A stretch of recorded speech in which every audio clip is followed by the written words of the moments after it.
দেশের ক্রীড়াঙ্গনে অবহেলার শিকার কোচ আক্তারের আক্ষেপ, অলিম্পিক্সে তার ছাত্রী স্বর্ণ জিতলেও দেশের অ্যাথলেটদের জন্য কিছুই করতে পারেন না। সম্প্রতি শেষ হওয়া প্যারিস অলিম্পিক্সে টেনিসের নারী এককে স্বর্ণপদক জয়ী চীনের ঝ্যাং কেনওয়েনকে কোচিং করিয়েছেন বাংলাদেশের আক্তার হোসেন। শীর্ষ স্বর্ণপদক জিতলেও অলিম্পিকে বাংলাদেশের অর্জন না থাকার আক্ষেপ প্রতিনিয়ত পোড়ায় আক্তারকে। কদিন আগেই পর্দা নামলো the greatest on earth Paris olympic 2024-এর।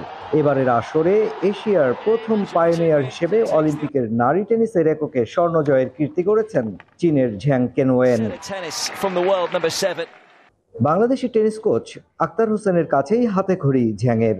বেজিংয়ের একটি টেনিস একাডেমির কোচ হিসেবে কাজ করছেন তিনি, আর তারই শীর্ষ গড়েছেন অনন্য এই কীর্তি।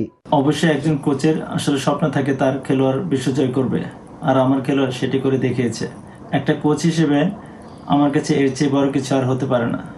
বেইজিংয়ের টেনিস একাডেমিগুলোতে একজন খেলোয়াড় প্রশিক্ষণ নেন নির্দিষ্ট একজন কোচের অধীনে।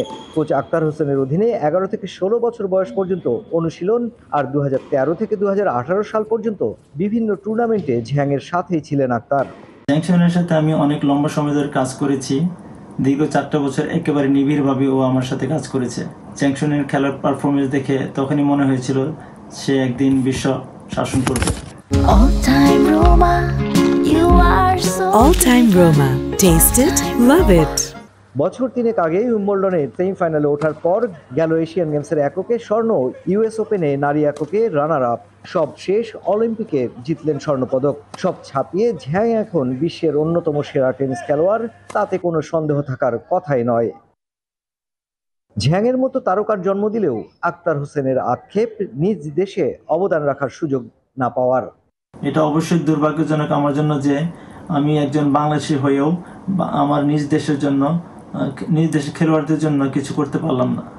অলিম্পিক জয়ী টেনিস খেলোয়াড়ের পছন্দের তালিকায় অবশ্য রয়েছে বাংলাদেশি এক খাবার, যা নিজেই রান্না করে খাওয়াতেন Akhtar Hossain. Mushfiqur Rahman, BBC news, Paris, France.